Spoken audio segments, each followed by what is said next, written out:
So kind of on an average, when we get into that holiday season, we're running about 75 people a night. So that's between decorators, truck drivers, electricians, painters, metal workers, a lot. To preserve the magic experience for all guests, all locations are decorated at night so the guests can wake up to a magically transformed winter wonderland. Has anybody ever experienced that? Did you? What did you think? It's amazing to see. Then we did our job well. So the best comment I got one time was we were in a resort, I can't tell you which one, and there was a convention that was going on, and we were waiting patiently to be able to decorate that area. And the lady throws open the door, and she walks out quickly. They've been in there for a while. She was ready. She was done. Wanted to go retire for the day. And she stops. And she turns to my cast and she says, "Oh my gosh, how long were we in there?" So that's kind of like one of the best ones. Let's see, so we stopped at the core. Okay, so 50 locations. It takes 150 trailers and 12 flatbeds, and those are the large icon trees and the bigger pieces like the Mickey wreath for the decor to bring it out to the locations. The entire package is maintained by us. Oh, I already went through that. Okay, preserve the magical experience for the guest. And we're on to the next slide, the icon tree. Of the 706 trees at the Disney locations in the Southeast, the 27 of them are 18 feet or taller. These are called icon trees, ranged 18 to 70 and can weigh up towards 13 tons. That's a lot of tree. And we do have to use cranes, by the way, with those large trees to transport and put them together. In 2008 and 2009, each of these trees were given a lighting makeover, including our parks and resorts, really. So over mostly a 2-year period, a little bit, 4 years, we transformed everything to LED.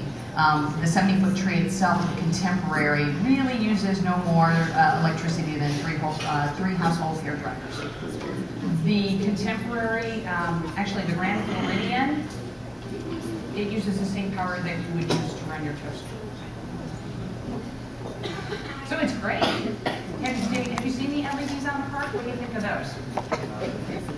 They're pretty bright. They're pretty bright. That blue's pretty bright. We try to balance that because blue kind of takes over with green and orange and yellow get left behind. Yeah, so we're still working on the mix of those things. The exterior tree at the Contemporary rises to 70 feet. It's lit with 32,000 mini LEDs and 400 glowing ornaments.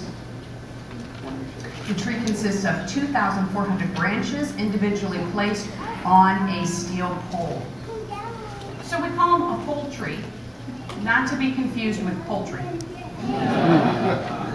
And it is a metal frame, and I'm sure you purchased probably throughout your holiday decorating the trees where you have the little colored branches that you have to lay out the floor in piles. Well, yeah, that's kind of what we do, the same thing. It's just much larger. So, and on this, the star at the top of the tree, the trees is 5 feet tall and 5 feet wide and weighs 120 pounds. And it kind of has to, at that height, at 70 feet, if you had like, I don't know, a 2-foot star, you'd never see it. There you go. There's some of the trees. The Epcot, that's the main icon tree, and that's at American Adventure. So that whole little deck, that little platform there is actually a fountain. Yes, we put a deck on top of the fountain, turn the fountain, and make it a Christmas tree platform for the holidays. That's the only one we do. Animal Kingdom Lodge. Our little characters under the trees. Studios, which is all LED in the spring. They all are. Magic Kingdom. There's a contemporary. Downtown Disney and cruise lines. And that's it for the presentation. So I'm going to open it up to questions.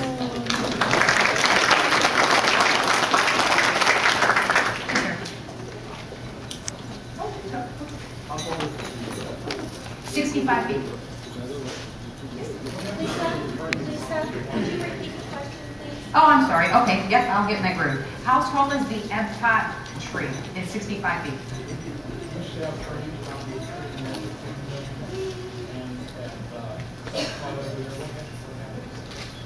Okay, so Magic Kingdom, we did used to have a train, which was the Lily Bell. What we found out is it was more of a dissatisfier than a satisfier because it wasn't running all the time. So you know what I did? I blew it up. It's a prop now. The Lily Bell is still there. We wanted to carry the heritage, but we wanted to always be a showpiece, not a not working showpiece. So we still have the train. It's just, I mean, if you do trains, you know, there's a lot of maintenance that goes along with trains, and you got to keep those tracks squeaky clean. and here at Walt Disney World, humidity is incredible. So you're getting humidity factor, the dust factor onto the tracks. So it seems to be not working more than it was working. And the expectation is for it to work. So here at Epcot, they've got the beautiful, you've seen the trains over at Germany. That's really kind of our showcase for the company for the trains. Our horticulture team keeps that up. They keep all the little live plants in the grounds up, and they keep that track up, and they do a phenomenal job. Yes. I know there's a lot of discussion about the archway.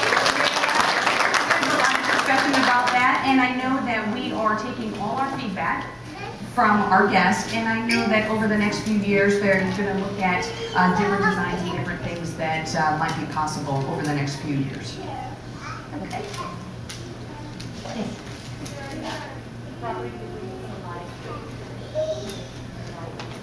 Well, we do have live trees that comes that our greens department support. They're smaller trees, so those are the Santa meet and greets.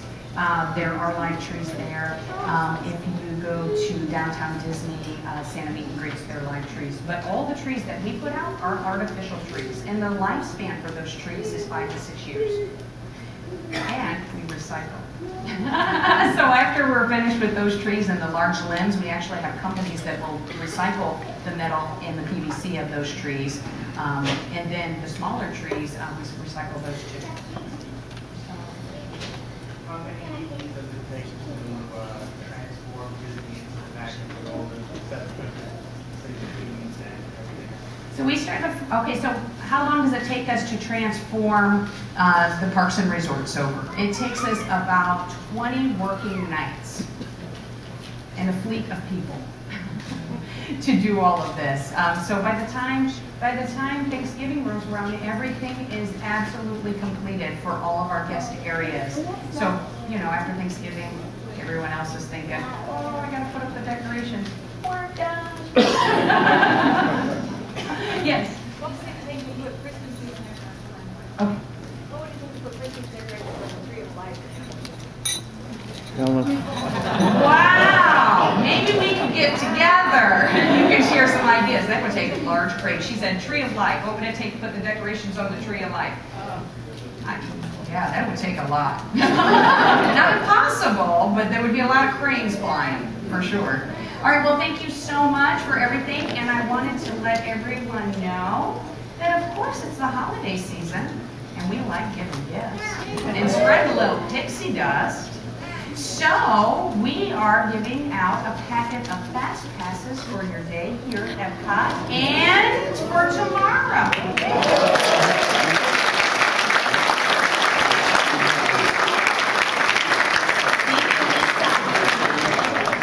Now, before we continue, we need to find Doris Hardy. Is she in the house? Dory Hardy? Back here. All right, Dory, we will need you to go to the back for more housekeeping and some messages for you. But wasn't that fantastic?